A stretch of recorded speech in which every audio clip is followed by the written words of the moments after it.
გამარჯობა, თქვენ უყურებთ ყველაზე მაგარ პოლიტიკურ სატირას თაქ-შოუს ეთოქზე. ნაცების და ლიბერალი ფაშისტების აღსასრული ახლოვდება. დღეს უმრავლესობის ლიდერმა მამუკა მდინარაძემ ბრიფინგი გამართა, სადაც ქართული ოცნების ახალი საკანონმდებლო ცვლილებების შესახებ გვამცნო. ეს ცვლილებები კი ყოველგვარი გადაჭარბების გარეშე გენიალურია. დაინიცირდება ამერიკული ფარას, ანუ გამჭვირვალობის კანონის ახალი ვარიანტი, რომელიც იქნება ზუსტი ასლი ამჟამად ამერიკაში მოქმედი კანონმდებლობისა. ზუსტი ასლი, არა ინტერპრეტაცია, ან შემსუბუქებული, ან გამკაცრებული ვერსია, არამედ ზუსტი ასლი, ანუ პირდაპირი მნიშვნელობით ამერიკული კანონი. კეთილსინდისიერ და ქვეყნის ინტერესებში მოქმედ NGO-ებს კი სახელმწიფო შეთავაზებს საგრანტო დაფინანსებას. ამასთან შემუშავდება კანონი მედიის შესახებ, რომელიც ბრიტანული BBC სტანდარტის მიხედვით მიუდგება ჩვენს ქვეყანაში მოქმედ ყველა მედიას. ანუ fake news-ები, მუდმივი ბრალდებები, ცილისწამებები, ნაცმედიის თავდასხმები და ტერორის და შფოთვის დათესვა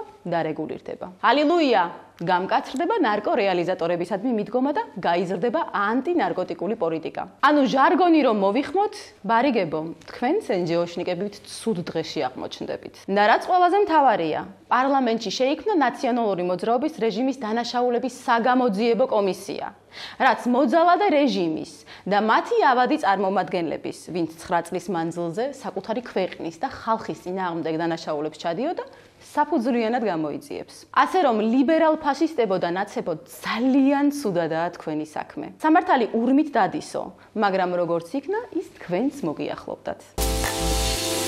შავი დღე გათენდა ქართველი NGO-შნიკებისათვის. დონალდ ტრამპმა USAID-ის პროგრამები მთელი მსოფლიოს მასშტაბით შეაჩერა. მეტიც, ილონ მასკმა USAID-ს კრიმინალური ორგანიზაცია უწოდა და განადგურებით დაემუქრა. იგივე ილონ მასკმა საკუთარ სოციალურ ქსელზე USAID-ის დაფინანსებული რევოლუციის მცდელობების აღმეждავი ვიდეო გამოაქვეყნა, სადაც უკრაინაში მაიდნის და საქართველოში მიმდინარე აქციების კოლაჟებია ნაჩვენები. ამერიკული ტელეარხის Fox-ის გუშინდელ საინფორმაციო გამოშვებაში კი USAID-ზე საუბრისას აღნიშნეს, რომ ეს ორგანიზაცია საქართველოში ფულის გათეთრებით იყო დაკავებული და 27.5 მილიონი დოლარი აქვს დახარჯული. ანუ წარმოიდგინეთ, მთელი ეს ალიაქოთი, რასაც უკვე ლამის 1 წელია ვუყურებთ, 27.5 მილიონი დოლარი დაფინანსდა მხოლოდ USAID-ისგან. ამას დაუმატეთ ევროპული ორგანიზაციები, რომლებიც ჩვენთან ხელისუფლების შესვლას ლამობენ და აქტივიზმს აფინანსებენ. ნედი, ოპოზიციონერი მილიონერები და უკვე ზედმეტად კოლოსალური თანხაჯდება მთელი ეს კვაზირევოლუცია. მოკლედ, ეს ლიბერალ ფაშისტები მხოლოდ კლავიატურასთან თუ გამოჩნდებიან რაიმეს მაქნისად. ამდენი მილიონის დაფინანსება გაჭამეს და ცოტა უფრო მაგრად უნდა გეჯანჯღარებინათ სახელმწიფო მაქფასად. ღირსები ხართ სულ ერთი ადგილიდან გამოგაძრო მთელი ის ფული, რაც თქვენზე დახარჯეს. მაქნისები ესენი. მაგრამ მოდი სერიოზულად მივუდგეთ. წარმოიდგინეთ, რასაც ახლა ტრამპი და მისი ადმინისტრაცია აკეთებს, რა ფაქტებსაც აშიშვლებს. ეს პროცესი ჯერ კიდევ 2 წლის წინ დაიწყო ქართულმა ოცნებამ. იქნებოდა ეს USAID-ის საეჭო დაფინანსებებზე, ნედის თუ ევროპული დონორი ორგანიზაციების გამჭვირვალობის აუცილებლობაზე და ასე შემდეგ საუბარი და კანონმდებლობის გამართვა. ამავე ორგანიზაციების დაფინანსებული მონები კი ქუჩა-ქუჩა დარბოდნენ და ჯერ კიდევ განაგრძობენ სირბილს. და რუსებს და მონებს აქეთ გვეძახიან. ხო და სერტიფიცირებულო მონებო, სრულდება თქვენი ბოგინი, შეგიწყდებათ ნელ-ნელა ყველა შავი ფული, რომელსაც ქვეყნის არევისთვის გიხდიან და მერე მართლა მოგიწევს ჩვენი ქვეყნიდან გაქცევა. ხო და ჯობია მალე ჩახედოთ რეალობას თვალებში და იქამდე მოიხსნათ თავი ბორკილებიდან, სანამ კიდურებზე შეგიხორცდებათ. გასულ კვირას ჩვენი ხელისუფლების გადაწყვეტილებით ქართულმა ოცნებამ გაეროს საპარლამენტო ასამბლეა დატოვა. რადგან ამ უკანასკნელმა ორგანიზაციამ მოამზადა რეზოლუცია, სადაც ხელახალი არჩევნების დანიშვნას და გამჭვირვალობის შესახებ კანონის გაუქმებას მოითხოვდა. ხომ გახსოვთ, როგორი ისტერიკა დაიმართა საქაურმა ლიბერალებმა და ნაცებმა? მეტი რაღა მაგალითი გინდათ, რომ რუსები არიანო. ხო და გუშინ ამერიკამ გაეროს ადამიანთა უფლებების საბჭო დატოვა. ეს რუსეთუმე ამერიკის მთავრობა. ისე საოცარი მოცემულობაა. რა ნაბიჯსაც დგამს ქართული ოცნება და რა ტიპის ნარატივსაც ანვითარებს, ლამის სინქრონიზირებულად. ნაბიჯ-ნაბიჯ მიყვება მას ტრამპის ადმინისტრაცია. ხო და ამ თვითგამოცხადებულ პროამერიკელებს რა აწუხებთ ვერ გავიგე მართლა. ამერიკას ვუსწრებთ შიდა თუ საგარეო პოლიტიკის განსაზღვრით.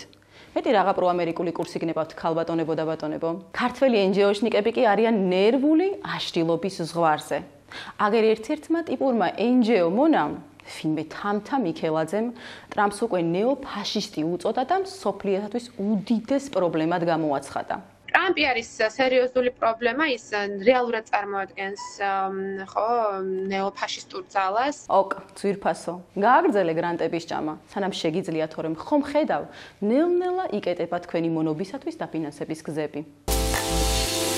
საქართველოს პარლამენტმა 49 ოპოზიციონერ დეპუტატს პარლამენტის წევრის უფლებამოსილების ვადამდე შეწყვეტას მხარი დაუჭირა. მანდატების გაუქმების მოთხოვნით განაცხადი დაწერილი ჰქონდა მელია გვარამია ხოშტარიას, ლელოს და ნაციონალურ მოძრაობას. მოკლედ, გაყრა ის საკვირველი ვიხილეთ დღეს, რაც მშვენიერია. რატომ უნდა იღებდნენ სახელმწიფო ბიუჯეტიდან ფულს ის დეპუტატები, რომლებიც პარლამენტში არ შედიან და ხალხის მიერ მათთვის დაკისრებულ მანდატს არ ასრულებენ? თუმცა ვინ არ გააკეთა განაცხადი მანდატების შეწყვეტაზე, იცით? მოღალატე გახარია. არადა ესეც როგორც დანარჩენი ნაცები ირწმუნება არჩევნები გაყალბდაო და მაინც არ ამბობს უარს აღებულ მანდატებზე და განაგრძობს ბიუჯეტიდან დაფინანსების აღებას. ასე ზედმეტსახელი ვინმეს უხდებოდეს, იშვიათია. თან ორივე, ბოლი და მაზაკვალი. კარგია რომ პარლამენტი ნაცებისაგან გაიწმინდება.